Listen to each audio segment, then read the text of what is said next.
Welcome to Rise and Shine, your daily business tech boost with me, Charly Leetham. If you're a small business owner looking to simplify technology and get real, actionable advice from someone with 35 years of IT experience, you're in the right place. Every episode, I'll dive into tools and systems like email, CRM, marketing and tracking, and I'll break them down into bite-sized tips you can use straight away. Your time is valuable, so let's get straight to the point. It's time to work smarter, not harder.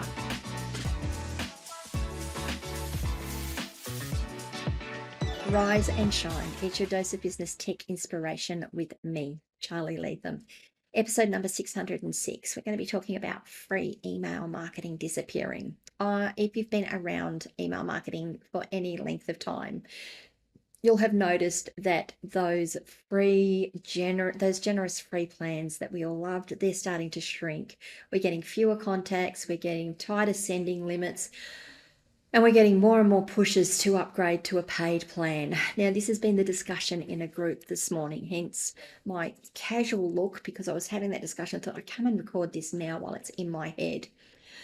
Let's talk about what's changed, and have a look at some alternatives for those of you that don't actually send emails, but are trying, or send emails regularly, but are trying to build a marketing list and need to capture those leads. It's really, really, really tempting to say that this is all just because the platforms have got greedy. I don't like using the term greedy. I think that they're in business. They deserve to make money. They deserve to make profit. I'm going to cover the competition aspect very soon. The point is that as consumers, we can choose to use them or not. And if they get too greedy, we can move on and move to another provider. The problem is that those free tiers are disappearing. Just about every platform I'm touching, they're either shrinking or they're just gone. They're just gone. There's still a few around that offer free tiers, but they are smaller, they are tighter tiers. Let's start with the first aspect of why this is happening. I've got a few aspects we're going to hit. The first one is the end of free as a growth strategy. A few points to hit here. A decade ago, it used to be a freemium model. It's the old software as a service playbook. Offer free tiers to grab market share. Platforms gave away big free accounts because the goal was to get as many users as possible. If even a fraction converted to paid, it was totally worth it. So what that means is that what they were looking at is we were in a growth phase of the industry. We were in a growth phase of this technology. People were making these systems. They wanted to get as many users on them. They wanted to be able to say, we've got 1 million users, we've got 1 million active users on this system. It was important to get that credentialing, to be able to say, hey, we've done such a good job that people are using us, even if they weren't paying. That's the key there, is that they wanted the numbers. They didn't care what type of users, they wanted the numbers. That was also fueled by cheap capital funding. A decade ago, more money was cheap. It says here cheap. These are my notes. It says here cheap. I'm going to say cheaper. Money was cheaper than it was today. I'm not going to say it was cheap. Venture capitalists were happy to fund losses for years if it meant explosive growth. Platforms could afford to subsidize free users as a result. However, as the business model has evolved, as it starts to mature, as this business model moves from its growth and its immaturity into a mature cash cow position in the business quantum, investor expectations are starting to change. Now they want profitability. The profitability outstrips the user counts. They've put their money in. The investors have put their money in, even if it's the people who own the company. They're still investors in the company. They've put their money in. They've done the hard yards. They've built the company up. Now they want to start reaping the rewards for everything they've done before. They've lost money. Odds on, they've lost money for years coming up to this. Now they need to start to consolidate and make that money back. They need to bring the profits through. They don't want to just be, if you've got a venture capitalist, if you've got an investor that isn't you, they want to be more than just a logo on a slide deck. So now these free accounts are seen as a drag on the margins, not just an investment in growth, or not as an investment in growth anymore. I've got more on this, so just bear with me as I get through, because there's lots of things to consider. As the business model, as the industry has matured and we're now sort of hitting that cash cow phase, the players are merging, the players are being acquired. There is less competition. That's the way it goes. You've got smaller players that didn't quite make the grade. They had a wonderful product. They had a great marketing strategy, but it didn't quite convert for them. They were losing money. Someone's come along and said, "Hey, we want to buy you." Yep, no worries. Take it, because it's a loss I don't have to deal with anymore. They've 3 or 4 players have gone, you know what, we're all competing in the same place. Why don't we merge and become one big company and do this all together? What that means for us as consumers is that there is less competition. Free market economics. More competition, more choice for us. That means the pricing, there's more pressure on the pricing, because we've got more choice. We can vote with our feet. No, we don't like what you're doing. We're going to move to someone else. When there's less competitors, they've got more ability to do these sorts of things, to reduce the size of the accounts, to increase prices. I'm talking about the economics here. There's other reasons that we're going to cover that this is occurring as well. The upshot of all of that, of all of those points, is that free users are just becoming less valuable to the business model. Most free users, many of them, if not most, never convert. They use the service lightly, and as a result, when they do use the service and they log in to do something, they tend to lean on support a little more. They're not as familiar with it. They're not as familiar with the techniques that you've got to use. It might be that the last time they logged in, it was done one way, but there's been X number of releases since then and it's changed. They lean on support perhaps more than your regular users. And often they churn out, they move without upgrading, without paying, without giving anything back to them. I'm not saying that's a bad thing. I'm just saying that that's the reality. It's just part of the economics of the premium service or the freemium service. It's a little deeper than all of those things though. And that's the other thing that I wanted to hit in this segment. I've got more to cover.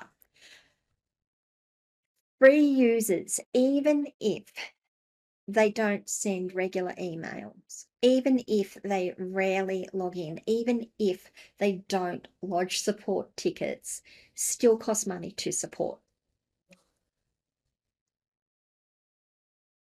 The accounts, the contacts, all sit on secure servers. That requires maintenance. The more accounts there are, the more contacts there are, the more databases, lists there are, the more resources are required to store and protect that data.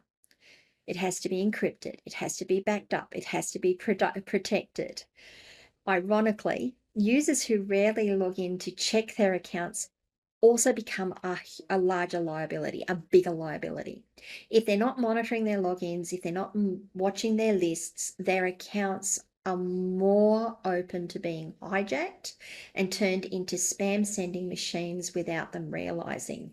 That's an extra risk that these platforms have to cover, and that costs money to cover, to monitor. They've got to put all this extra monitoring in place because they know that this occurs. We've seen it occur. We've seen lists being hijacked. We've seen accounts being hijacked.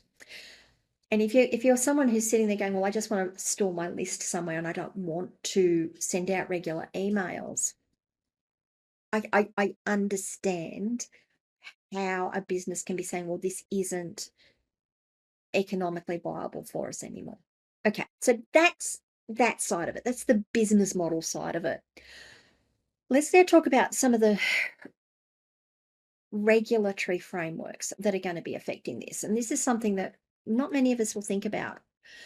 The gatekeepers, inbox providers are tightening the rules. And it's not just the inbox providers. We're talking also about the different countries with their different privacy rules and their different spam rules. So let's talk about the inbox providers though. Gmail, Microsoft, Yahoo are setting higher standards. Free accounts aren't just a cost problem, they're also a risk problem. Inbox providers like Gmail and Outlook have tightened their rules. They want clean, authenticated senders and not people who just have a list that is being developed because they've got a form on their site and they're capturing it. That's harsh. I know that's harsh, and I don't want it to sound as harsh as it does. The amount of times I've helped customers and clients, not customers because I provide a service, clean up their lists and address these sorts of problems and go back to them and say, well, the problem is that these people have signed up to your newsletter, but you haven't kept them warm. So when they start getting these emails, they go, well, this is spam. I didn't ask for it. I don't know who you are because they've forgotten. They do know who you are, but they've forgotten. I mean, I know I do. Who are you? Oh, I don't remember signing up for your list. And they hit the this is spam button. And as soon as they hit the this is spam button, that goes through Outlook or Gmail or Yahoo or Zoho system. And so they go, oh, this person's sending, and then someone else does it, and someone else does it, and someone else does it. Now they've got this body of evidence that you've sent spam out. You haven't, but that's what it looks like. So they mark you as a spam provider. They mark you as a spam provider, but that also affects the service you're using because you're coming from their IP address. And clearly, they aren't doing the right thing to make sure you're managing your lists properly. So they start to get hit. And once they start to get hit, their other paying clients start to get hit, which then affects the deliverability. So if too many free users send low quality campaigns, if they get flagged as spam users, it hurts the paying customers as well as the platforms that supply this service. And they just can't afford to do it. That flows on because it's a shared IP. Generally, it's a shared IP address amongst multiple customers. If you log in to a lot of these platforms, then you'll see you can get a dedicated IP. It costs you a few dollars a month. That means you will go out from an IP address. It's dedicated to your mail sending campaign. If you don't, you're going out on the same IP address as everyone else, and one bad sender can hurt you all. So that's something else to bear in mind. There's also the authentication requirements that have become mandatory. SPF, DKIM, DM, DMARC. I've done a whole video series on this one. The platforms themselves have to enforce these technical standards. It's harder to let people sign up for a free account without vetting them because the platform themselves is on the hook. If the platform is sending out stuff without this stuff being done, their messages aren't going to get through. Yes, it's up to us to set all those records, but they've got to have the technology in place. They've got to have the processes in place that lead us through authenticating our domains. They've got to make sure our domains remain authenticated. And that all costs money. All of this costs money. It costs time, it costs energy, and it costs money to implement and maintain. So overall, restricting free use accounts, bringing them all back in, it's not just the economic reality that we've moved from the growth phase into the maturity cash cow phase. We're also looking at, or they are also looking at, I say we because I can actually understand where they're at.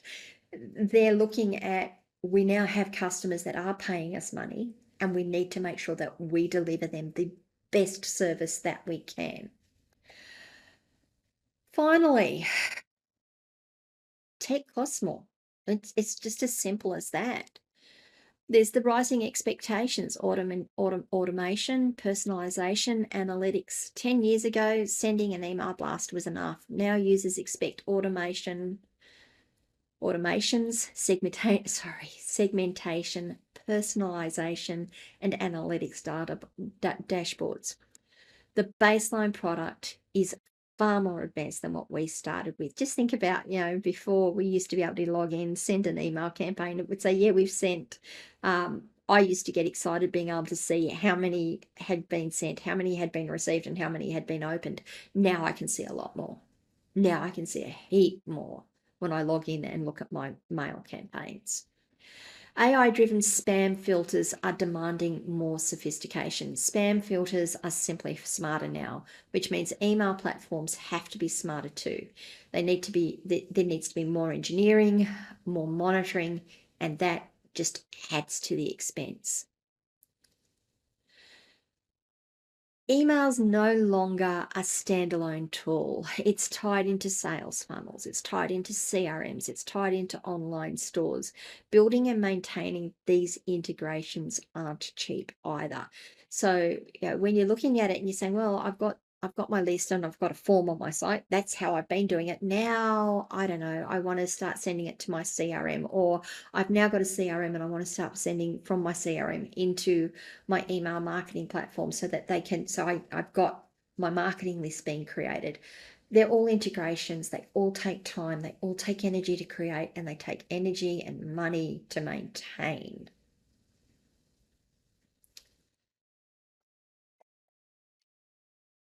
Paid users. Now, this is an interesting point that I've come up with here. Paid users tend to treat email more responsibly than free users. Now, that's a huge generalization. I don't necessarily agree that that's how it is with legitimate business owners.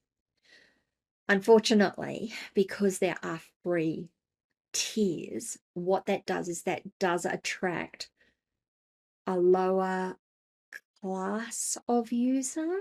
I think that's the way I want to put that.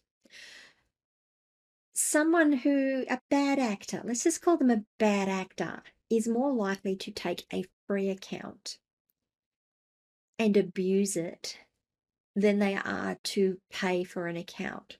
Unfortunately, what that does, it only takes one or two of those to paint the rest of us who use free accounts as risky, more risky, less responsible. So, yeah, if you're paying for an account, you are more likely to be responsible about the use of it. Yeah, I'm just trying to make sure that I don't generalize on that one. That one is there are more bad actors that would take free accounts than they will paid accounts. That's the way I want to say that. And that if someone's paying for an account, they are more likely to act responsibly than a bad actor who takes a free account. There we go. Because I don't want to upset those of you that are actually in small business and using the free tiers, because yeah, it's hard, and you've got to be sensible about where you're sending your money, you're spending your money. So I want to be really careful with that one. So the platforms, what that means is that the platforms are using pricing as a quality filter, not just as a revenue tool. It's about filtering out, making sure that the bad actors can't use the system and hurt it and affect everyone else. Unfortunately, that hits those of us that do use the free tiers. Okay, so that's why. That's why we're seeing the shrinking of these accounts. That's why we're seeing them disappear. We're looking at the economic realities of we're moved from a growth phase into a maturity cash cow phase, business cash cow phase. We're looking at investors saying we want to get some money back. We're looking at a contraction of the suppliers in the market, which means that there is less pressure on price for as a tool to attract people. So it's the economic realities. We've got the tech realities. We've got the actual delivery realities, that maintaining the hardware, maintaining the software, maintaining the systems that run all of this do cost money. And in some cases, in many cases, free users who don't use the system often are more costly to support than a regular user, someone who uses the system regularly. And finally, we've got the bad actors that have just made it difficult for the rest of us. And one way to address that is to say, well, we're going to start charging a bit of money. And if you're in business and you're legitimately in business and this is a tool that you can use, you'll pay a bit of money for it. No, I know Australian dollars, US dollars, it's a thing. I understand entirely. Fine. Okay. So we've spoken about that. I hear and I heard the statement this morning and I really resonated with it. I want to build my list, but I just don't send emails regularly. And I still need to have a platform like this. And this is something that I recommend to people. You should have a email marketing platform. You need to have the ability that collects the email addresses, stores them, and allows people to remove themselves when you send an email, when you send out emails to them. You've still got to meet all of the spam requirements. You've still got to meet all of the privacy requirements. I think it was yesterday's episode that I addressed a lot of that on the privacy requirements within different countries. So what if you are a small company? What if it is a side project or a local club, or you're just a small business that wants to collect emails, names and emails, and not have that $15, $20 US, which is, I don't know, $20, $30 Australian a month or more. You can use a website CMS or CRM as a list holder. If you're not sending but just collecting emails in your website platform, you can create something using your WordPress, Squarespace, or Wix account. I'm not sure I'd be really cool with that, but you can absolutely do it. They allow you to do that. You can absolutely go light. I like this idea. You can absolutely go lightweight with a form tool. So rather than sending your email and names and emails into the system to begin with, put them into a Google form, an Airtable, a Typeform, a Zoho sheet, whatever. You create a form that collects their information. It just adds them to the spreadsheet. That way you've got them, and when you're ready, you can go to an email marketing tool, which I'll cover shortly, that allows you just to send out blasts. You can import that list, you can send out the blast. It will cost you a few dollars to do it, but you're not paying that monthly fee.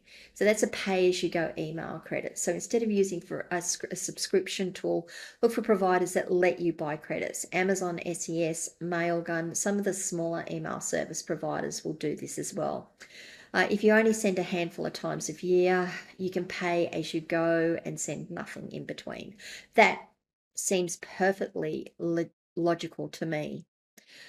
You can consider non-email channels for rare updates. If your updates are super infrequent, maybe email isn't the best channel. I don't know about that. You still want to have email marketing going out so that you can cut through the noise of everything else. But one of your options would be to create a WhatsApp group. I know I have a thing about WhatsApp groups, private Facebook groups, or even a simple blog with a follow option could be a better fit. You can archive and re-import when necessary. This one's a bit clunky, but you might find that this works better for you now, particularly as things are starting to tighten up.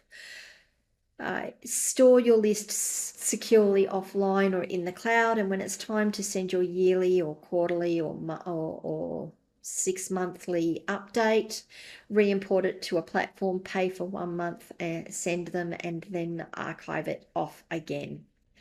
That kind of works with that other one that I suggested where you've got a form tool and they just add to a spreadsheet in the cloud. It just automatically creates a spreadsheet. You can merge them all together. You can dedupe them. You can do all sorts of things and then import them. All right, so in closing, is free email marketing gone for good? Not entirely, but it is shrinking. And to my mind, it's shrinking for good reason. I know it doesn't feel like that way, and I know it's really frustrating for those of us that have been around for years, but I feel that it is shrinking for good reason, and it's only going to benefit us in the long run. The old playbook simply doesn't work anymore. Inbox providers are cracking down. Technology itself is more complex and expensive to run.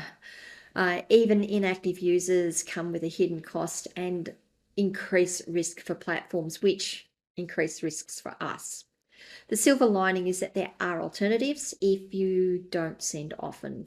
You can use lightweight lightweight list storage to pay-as-you-go credits to non-email channels if you want, but don't feel trapped by those monthly fees. There are ways around them. The big key here is to be intentional. Choose the approach that matches how often you really need to reach people. That way you can respect your audience, keep your costs under control, and stay ahead of the changes in the email marketing world. Okay, guys, that was a lot. I stumbled on some of that. I certainly don't want you to feel like I'm saying, well, you're free users. This is, your problems. You're not. Free users aren't problems. Not in the way that not in that way. It is a challenge that has to be overcome though, because of all of the things that go with it. I can see why businesses are shrinking it down. I can also see from our point of view as businesses how annoying that is. I just wanted to try and explain why that might be occurring, what I think is going on. I'd love your feedback. I'd love to know what you're experiencing. Yeah, I'd love to know what you're experiencing. I'd love to know what you think of some of those ideas I gave you. Did I raise more questions than I answered? I probably did. Whatever it is, why don't you come across and join my community, askcharlyleetham.locals.com. You can join the conversation there. You can always leave comments on these videos wherever you're watching or listening to them. I will get to those comments eventually. If this was useful, I'd really appreciate it if you'd give it a like and maybe share it with a friend or two. And if you haven't already, please do subscribe to the channel and ring the notification bell so you find out when I drop more content. These episodes go out every other day, so I will see you guys the day after tomorrow. Bye. Hey there, thanks so much for tuning in to Rise and Shine, your daily business tech boost. I hope today's episode gave you some actionable insights that will make your business tech work smarter for you. If you found value, be sure to subscribe, leave a review, and share it with other small business owners who could use a daily boost. For more tips, tools, and resources, visit www.askcharlyleetham.com. Until next time, keep rising, keep shining, and let's make tech simple together.